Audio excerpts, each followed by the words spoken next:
Assalamualaikum warahmatullahi wabarakatuh. Perkenalkan, nama saya Inge Dwi Nurani Swinarno dari kelompok 5 yang beranggotakan 1. Yeni Dwi Safitri, 2.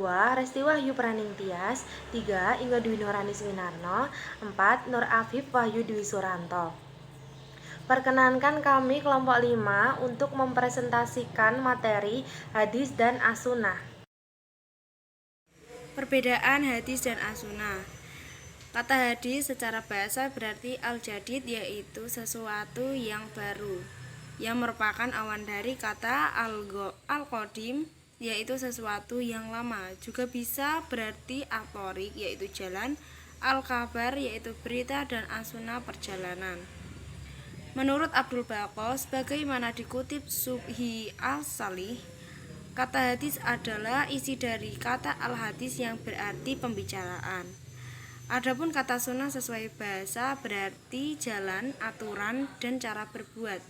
Menurut Al-Jurjani, sunnah berarti kebiasaan, jalan yang diridhoi maupun yang tidak diridhoi.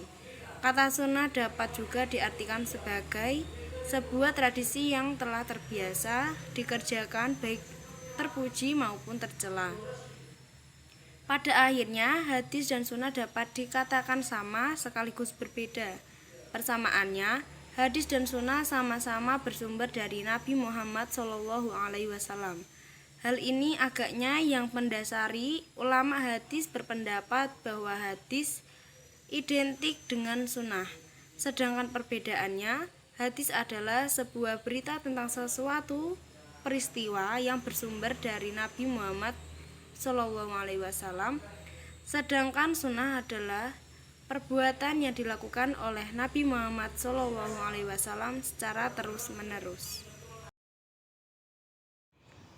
Unsur dalam sebuah hadis. A. Matan atau matnul hadis. Matan secara bahasa artinya kuat, kokoh, keras. Maksudnya ialah isi atau omongan atau lafaz-lafaz hadis yang terletak sesudah rawi dari sanad yang akhir. Para ulama hadis tidak mau menerima hadis yang datang kepada mereka melainkan kalau ada sanadnya. Mereka lakukan yang demikian itu sejak tersebarnya dusta atas nama Nabi Shallallahu Alaihi Wasallam yang dipelopori oleh orang-orang Syiah. Seorang tabi'in yang bernama Muhammad bin Sirin wafat tahun 110 Hijriah. Ia berkata, mereka, yakni para ulama hadis, tadinya tidak menanyakan tentang sanad, tetapi tatkala terjadi fitnah, mereka berkata, sebutkan kepada kami nama rawi-rawi kamu. Bila dilihat yang menyampaikan ahlu sunnah diterima hadisnya, tapi bila yang menyampaikan ahlul bid'ah maka ditolak hadisnya. B. Sanad. Arti sanad atau thorik ialah jalan yang dapat menyambungkan matnul hadis kepada junjungan kita Nabi Muhammad SAW. Dalam bidang ilmu hadis, sanad itu merupakan neraca untuk menimbang sahih atau dhaifnya. Andai kata salah seorang dalam sanad ada yang fasik atau yang tertuduh dusta, atau jika setiap para pembawa berita dalam mata rantai sanad tidak bertemu langsung atau mutasil, maka hadis tersebut dhaif, sehingga tidak dapat dijadikan hujah. Demikian sebaliknya, jika para pembawa hadis tersebut orang-orang yang cekap atau cukup persyaratan, yakni adil, takwa, tidak fasik, menjaga kehormatan diri atau muro'ah, dan memiliki daya ingat yang kredibel, sanadnya bersambung dari satu periwayat ke periwayat lain sampai pada sumber berita pertama, maka hadisnya dinilai sahih. Tidak layak naik ke loteng atau atap rumah kecuali dengan tangga. Maksud tangga adalah sanad. Jadi seseorang tidak akan mungkin sampai kepada Rasulullah dalam periwayatan hadis melainkan harus melalui sanad. Persyaratan di atas memberikan petunjuk bahwa apabila sanad suatu hadis benar-benar dapat dipertanggungjawabkan kesohihannya, maka hadis itu pada umumnya berkualitas sahih dan tidak ada alasan untuk menolaknya. C. Rawi. Takrif rawi adalah orang yang menyampaikan atau menuliskan dalam suatu kitab apa yang pernah didengar atau diterimanya dari seorang guru. Bentuk jamaknya ruwa dan perbuatannya menyampaikan hadis tersebut dinamakan merawi atau meriwayatkan hadis. Seorang penyusun atau pengarang bila hendak menguatkan suatu hadis yang ditajrihkan dari suatu kitab hadis pada umumnya membubuhkan nama rawi terakhirnya yakni salah satu Imam Muslim, Imam Bukhari, Abu Daud, Ibnu Majah, dan lain sebagainya. Pada akhir matnul hadis, ini berarti bahwa rawi yang terakhir bagi kita semisal Bukhari dan Muslim. Ketidakpun jarak kita dan beliau sangat jauh dan segenerasi. Namun demikian kita dapat menemui dan menguji kitab beliau, yang hal ini merupakan sanad yang kuat bagi kita bersama. Sistem penyusun hadis dalam menyebutkan nama rawi as-sab'ah berarti diriwayatkan oleh 7 perawi yaitu 1 Ahmad, 2 Bukhari, 3 Tirmizi, 4 Nasai, 5 Muslim, 6 Abu Dawud, 7 Ibnu Majah. Kedudukan hadis. Dalam kedudukannya sebagai penjelas, hadis kadang-kadang memperluas hukum dalam Al-Quran atau menetapkan sendiri hukum di luar apa yang telah ditentukan Allah dalam Quran. Kedudukan hadis sebagai bayani atau menjalankan fungsi yang menjelaskan hukum Al-Quran, tidak diragukan lagi dan dapat diterima oleh semua pihak. Karena memang untuk itulah Nabi ditugaskan Allah Subhanahu wa Ta'ala. Namun dalam kedudukan hadis sebagai dalil yang berdiri sendiri dan sebagai sumber kedua setelah Al-Quran, menjadi bahan pembincangan di kalangan ulama. Perbincangan ini muncul disebabkan oleh keterangan Allah sendiri yang menjelaskan bahwa Al-Quran atau ajaran Islam itu telah sempurna. Oleh karenanya tidak perlu lagi ditambah oleh sumber lain. Jumhur ulama berpendapat bahwa hadis berkedudukan sebagai sumber atau dalil kedua setelah Al-Quran dan mempunyai kekuatan untuk ditaati serta mengikat untuk semua umat Islam. Jumhur ulama mengemukakan alasan dengan beberapa dalil diantaranya. Banyak ayat Al-Quran yang menyuruh umat mentaati Rasul. Ketaatan pada Rasul sering dirangkaikan dengan keharusan mentaati Allah, seperti yang tersebut dalam surat An-Nisa ayat 59, yang artinya, hai orang-orang yang beriman, taatilah Allah dan taatilah Rasul-Nya. Bahkan dalam tempat lain, Al-Quran mengatakan bahwa orang yang mentaati Rasul berarti mentaati Allah, sebagaimana tersebut dalam surah An-Nisa ayat 80, yang artinya, barang siapa yang mentaati Rasul itu sesungguhnya ia telah mentaati Allah, dan barang siapa yang berpaling dari ketaatan itu, maka kami tidak mengutusmu untuk menjadi peliharaan bagi mereka. Yang dimaksud dengan taati Rasul dalam ayat-ayat tersebut adalah mengikuti apa-apa yang dilakukan atau dilakukan oleh Rasul sebagaimana tercakup dalam sunnahnya. Dari ayat di atas jelaslah bahwa hadis itu adalah juga wahyu. Bila wahyu mempunyai kekuatan sebagai dalil hukum, maka hadis pun mempunyai kekuatan hukum untuk dipatuhi. Kekuatan hadis sebagai sumber hukum ditentukan oleh dua segi. Pertama, juga wahyu. Bila wahyu mempunyai kekuatan sebagai dalil hukum, maka hadis pun mempunyai kekuatan hukum untuk dipatuhi. Kekuatan hadis sebagai sumber hukum ditentukan oleh dua segi. Pertama dari segi kebenaran materinya, dan kedua dari segi kekuatan petunjuknya terhadap hukum. Dari segi kebenaran materinya, kekuatan hadis mengikuti kebenaran pemberitaannya yang terdiri dari 3 tingkatan, yaitu mutawir, masyhur, dan ahad sebagaimana dijelaskan di atas.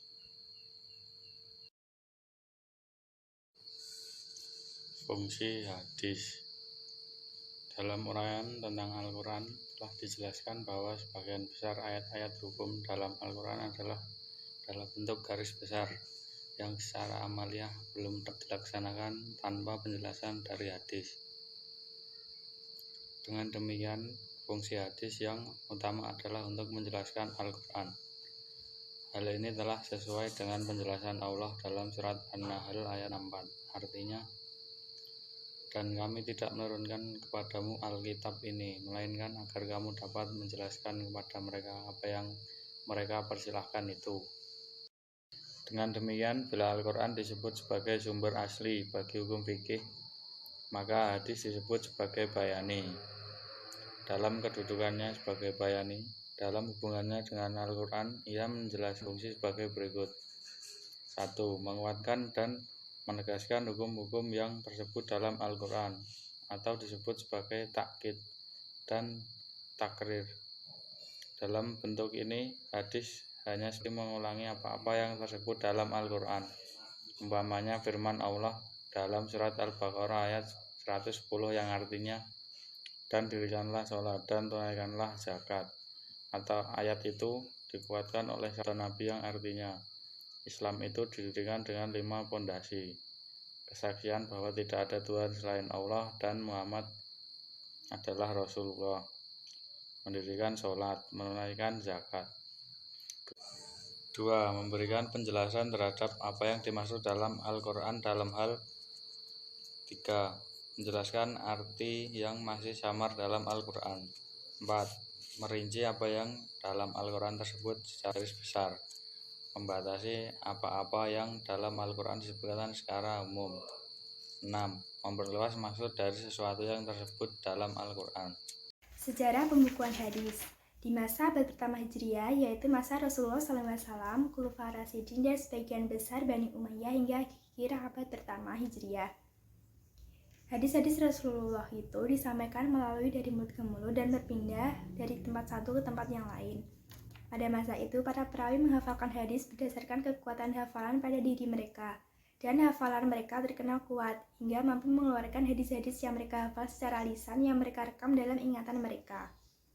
Nah, di dalam sejarah mengatakan bahwa pada masa abad pertama, sahabat Rasul yang bernama Umar bin Khattab, ketika itu beliau telah mempunyai ide dan pendapat untuk mengumpulkan dan menulis hadis, akan tetapi niat beliau urungkan, sebab Umar bin Khattab khawatir kepada umat Islam yang perhatiannya terganggu dalam mempelajari Al-Quran.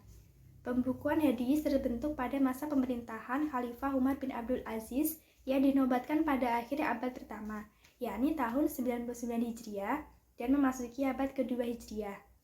Pada masa ini datanglah angin yang mendukung kelestarian hadis. Umar bin Abdul Aziz terkenal sebagai Khalifah Rasyidin yang kelima. Beliau sangat waspada dan sadar bahwa para perawi hadis yang mengumpulkan hadis dalam kekuatan ingatan mereka dalam perjalanan waktu jumlahnya semakin sedikit, disebabkan banyaknya meninggal dunia akibat peperangan.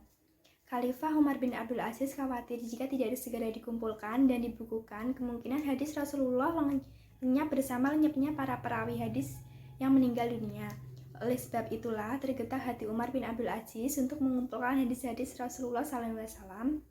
Setelah memasuki abad kedua Hijriah, pada tahun kedua Hijriah ini, Khalifah Umar bin Abdul Aziz memerintah kepada gubernur Madinah, yaitu Abu Bakar bin Muhammadin Amir bin Hasan, untuk membukukan hadis-hadis Nabi dari para penghafalnya. Selain kepada gubernur Madinah, Khalifah Umar juga menulis surat kepada gubernur lain agar mengusahakan pembukuan hadis dengan cepat. Dan Khalifah juga menulis surat secara khusus kepada Abu Bakar, Muhammad bin Muslim bin Ubaidillah bin Syihab Az-Zuhri. Kemudian Syihab Az-Zuhri ini mulai melaksanakan perintah khalifah tersebut, sehingga beliau menjadi salah satu ulama pertama kali membukukan hadis. Kemudian dikembangkan pula oleh ulama-ulama berikutnya. Dalam pembukuan hadis ini juga sekaligus dilakukan usaha penyeleksi hadis yang diterima atau makbul, ditolak atau mardud, dengan menggunakan metode sanad dan isnad. Metode sanad dan isnad ini adalah metode yang digunakan untuk menguji sumber para perawi dengan mengetahui keadaan para perawi seperti riwayat hidupnya, kapan, di mana hidupnya, teman semasanya, dan daya tangkap ingatannya. Pada masa pemerintah Bani Abbasiyah, yaitu abad pertengahan 2 Hijriah, dilakukan upaya penyempurnaan. Sejak saat itu tampaklah upaya gerakan secara aktif untuk membukukan ilmu pengetahuan, termasuk pembukuan dan penulisan hadis-hadis Rasulullah SAW. Macam-macam hadis. Yang pertama, hadis sahih Kata sahih menurut bahasa berasal dari kata syahad, syahihu, syahad, wasyihatan, wasyahanan, yang menurut bahasa berarti yang sehat, yang selamat, yang benar, yang sah, dan yang benar. Para ulama biasa menyebut kata sahih sebagai lawan kata dari sahim atau sakit. Maka hadis sahih menurut bahasa berarti hadis sah, hadis yang sehat, atau hadis yang selamat. Hadis yang sanadnya bersambung diriwayatkan oleh perawi yang berkualitas dan tidak lemah hafalannya di dalam sanad dan matanya tidak ada syad dan iklat. Macam-macam hadis sahih, para ulama ahli hadis membagi menjadi dua macam, yaitu yang pertama hadis sahih lidati adalah hadis sahih dengan sendirinya. Artinya hadis sahih yang memiliki 5 syarat atau kriteria sebagaimana disebutkan di atas, atau hadis yang melengkapi setinggi-tingginya sifat yang mengharuskan kita menerimanya. Yang kedua, hadis sahih li ghairi adalah hadis yang kesahihannya dibantu oleh keterangan lain. Hadis pada kategori ini pada mulanya memiliki kelemahan pada aspek kedabitannya, sehingga tidak memenuhi syarat untuk dikategorikan sebagai hadis sahih.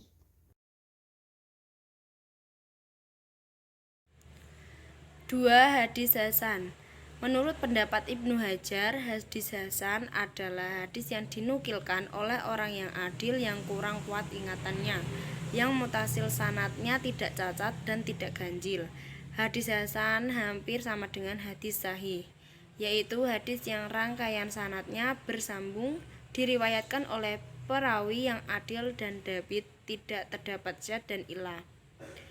Terdapat macam-macam hadis hasan, yaitu 1. Hadis hasan lidati adalah hadis hasan dengan sendirinya, yakni hadis yang telah memenuhi persyaratan hadis hasan yang kelima. 2. Hadis hasan li ghairi adalah hadis yang sanadnya tidak sepi dari seorang mastur, tak nyata keahliannya, bukan pelupa yang banyak salahnya, tidak tampak adalah sebab yang menjadikan fasik, dan matan hadisnya adalah baik berdasarkan pernyataan yang semisal dan semakna dari sesuatu segi yang lain. 3. Hadis daif. Kata daif menurut bahasa berarti lemah, sebagai lawan dari qawi yang kuat, sebagai lawan dari kata sahih. Kata daif secara bahasa berarti hadis yang lemah, yang sakit, atau yang tidak kuat. Pembagian hadis daif. 1. Daif dari sudut sandaran matannya. 2. Daif dari sudut matannya. 3. Daif dari salah satu sudutnya baik sanad maupun matan secara bergantian. 4. Daif dari sudut matan dan sanadnya secara bersama-sama. 5. Daif dari segi persambungan sanadnya. 6. Berhujjah dengan hadis daif. Sekian presentasi dari kelompok 5. Wabillahi taufiq wal hidayah. Wassalamualaikum warahmatullahi wabarakatuh.